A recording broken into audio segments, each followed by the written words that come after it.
Hi everyone. I wanted to put this card together today using some stamps that I had stamped and coloured quite a long time ago. I finally decided to use them. So I'm just creating a very simple wash for a background, and I'm using some Tim Holtz Distress ink in Tumbled Glass for the sky. And I'm just smushing it onto the right hand side there, onto my media mat, and then picking it up with some water and a size 12 brush, a round brush. I'm then going to use antique linen distress ink and just create a sort of horizon or a ground, if you like. And this is on some W.H. Smith acrylic paper, which normally is for acrylic paints. But because it handles moisture, I quite often use it for things like watercolour, because I prefer watercolour to a lot of other, you know, like I'm not an acrylic painter kind of person, but I love watercolouring. So, and not necessarily in the traditional sense either, but you know. So I've just used a heat tool to dry it off, and I believe I trimmed it down as well. And I'm just using some sponge daubers. I can't talk today. And I'm just inking the edges. It just gives it a sort of finishing touch, I think. So I'm showing you two different ways here that you can ink the edges. Just depends what works for you. Doing it this way, it seemed to sort of pull the sponge apart a bit. So I could have used a distress ink foam applicator, and that would have worked just as fine, just as well. I'm also using a heat-proof mat here just to do all my inking on, and also so you guys can see it a bit better. So the stamp set was from Creative Stamps, and it's a few years old maybe.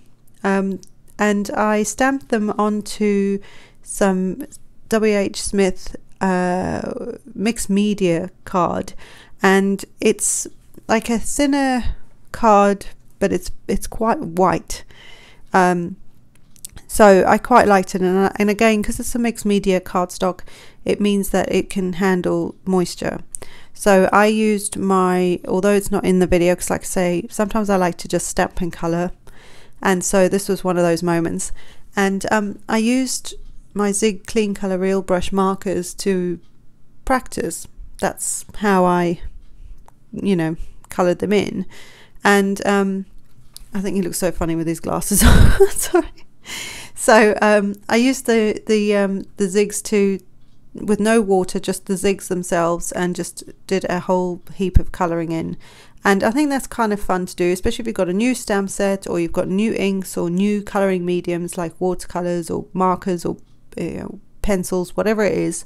I think that's kind of a neat thing to do, to just sit there, stamp your images out and have a play with them. And that way you'll discover what you want to get out of them and what you want to do with them, and also how they work, because some products you'll find, you know, not two pencils, even though the idea behind, say, two different kinds of pencils or markers or whatever they are is the same, you might find that you prefer one over the other. So until you try them, you're not necessarily going to know that. And you know, some, like with pencils, some of them are much harder than others, and some of them have a more wax base, things like that. So it's playing around with different mediums, you know, coloring mediums, to see what works for you and what you like. So I used my Brother's Scan and Cut to cut them all out. I don't think there are coordinating dies for this particular stamp set, so you'd either have to hand cut them out, or fussy cut as it's called, or use some sort of machine like a Brother's Scan and Cut to actually cut them out. So I'm just sort of arranging them now in my little, what would you call it? My little desert scene. Are they in the desert? I guess they are. Anyway. And I just think it's such a cute stamp set, and the sentiment, I think, is just funny. I get a kick out of punny things, and I'm a bit of a dorky kind of girl, so I quite like things like this. So you know, you got, you know, whatever makes you happy. That's what counts. So before I actually stick the main character or image critter on, I'm going to do the stamping. So I'm using a Stamp Perfect. It's basically like a stamp press, like a mini Misty kind of thing. And I'm using some VersaFine Onyx Black ink, and I've just placed it where I think it will work, and I'm just stamping it a couple times. Because it's textured cardstock, you want to make sure, that's where these kind of tools come in handy, is because you can then restamp them more than once to get them to, you know, to get a clear image of whatever it is that you're stamping. So for me, they're worth having at least one in a sort of decent size, and that way you know, you get to stamp it, you get a nice clear image, is what I'm trying to say. And now I'm just going to pop him or her on. Her, it's got to be a her, there's pink everywhere. Actually, it doesn't have to be a her.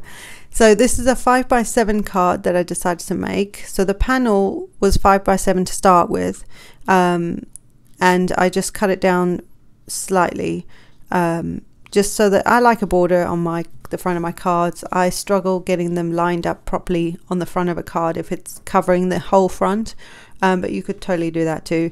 And so it's just a piece of thick Whisper White cardstock that I used to create a 5x7 card. And yeah, that's it. It's actually more colorful. It's not too bad on camera, but it's more colorful in person actually. The zigs are very bright in their color, so that's really, really cool. Keep it calm, hug a llama. I thought that was really funny. Thanks for stopping by, guys, and I will see you in the next one. Don't forget to like, subscribe, and hit the notification bell if you want to see more from me, and I hope you enjoyed this. I'll see you next time. Bye.